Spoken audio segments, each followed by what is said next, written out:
What does the body want? Attachment, possession. And when it cannot have what it wants, there is anger and jealousy and such things. And especially the woman's body has been raised or evolved in a way that there is a lot of insecurity, because the historical, prakritic, natural role of the woman was to raise kids. And in the jungle, that's a very important role. In fact, that's the central role of one's life. We are talking of the woman. If you look at the jungle, the woman exists to be pregnant. The woman exists to breed. That's how it happens in the jungle, right? The woman does not exist to become an artist, a painter, a dancer, a scientist, an explorer, a thinker, a meditator. No. In the jungle, she exists just to survive and to give birth. So she will eat, she will seek physical and mental protection, security, and she will seek a mate who can impregnate her. Now that is continuing even today. And if that continues, no empowerment makes any sense. Even if you change all the institutions, the external ones, we have talked of the religious one, the educational one, the legal one, we have talked of the role of media and so many other things. Even if you take care of all those institutions, the woman would still not be free.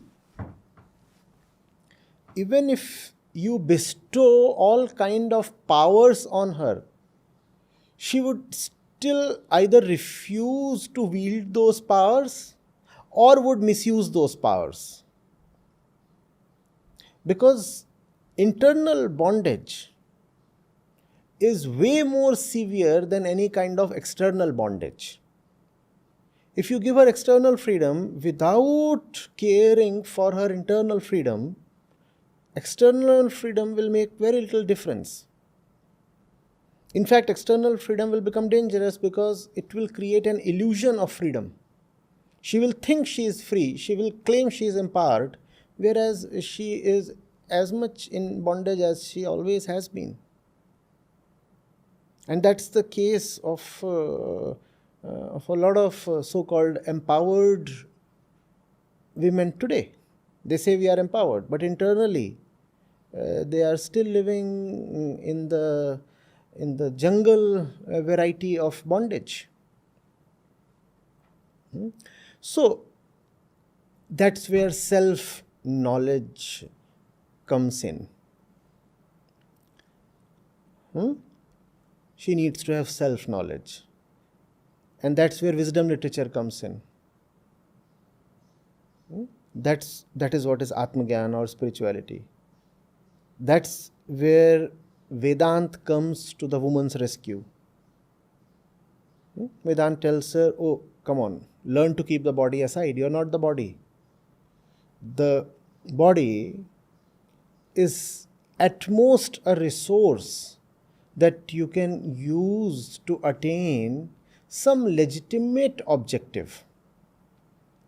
But what is a legitimate objective? That has to be known by knowing yourself. When you know yourself, then you know what your goals must be.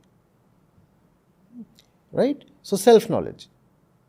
You know yourself and then you know what your goals must be. And in the pursuit of those legitimate goals, you can use your body. That's fine. The body includes everything. It includes memory. It includes the wholeness of your brain, intellect, your power to argue, creativity, everything. And it includes your muscular strength. It includes everything that you are physically. Right? So you must know yourself, and then you can use the body for the right purpose. And then you will not use your body just to seek security or or sometimes attract the other gender so that you can have a comfortable nest. All those things will then appear very childish to you. You will say, I'm not born for that. I'm a human being. I exist to realize. I'm a human being. The purpose of my life is liberation, illumination, understanding. That's why I'm born. It does not matter what my gender is. The gender is just a thing of the body, and I'm not the body. I am a consciousness seeking to be liberated. That's who I am. Right? So these things, in my view, constitute the empowerment of women.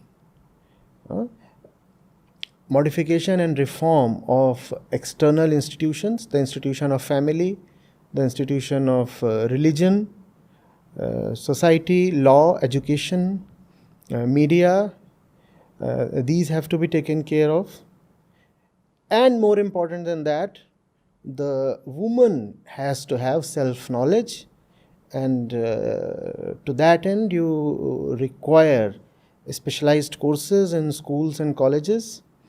You require wisdom literature to be a part of the standard curricula, and you need perspective. You need a society that gives importance to spiritual understanding.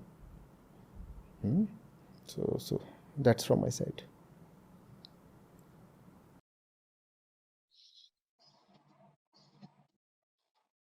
Thank you so much, sir, for such a insightfulness on what women empowerment exactly is all about.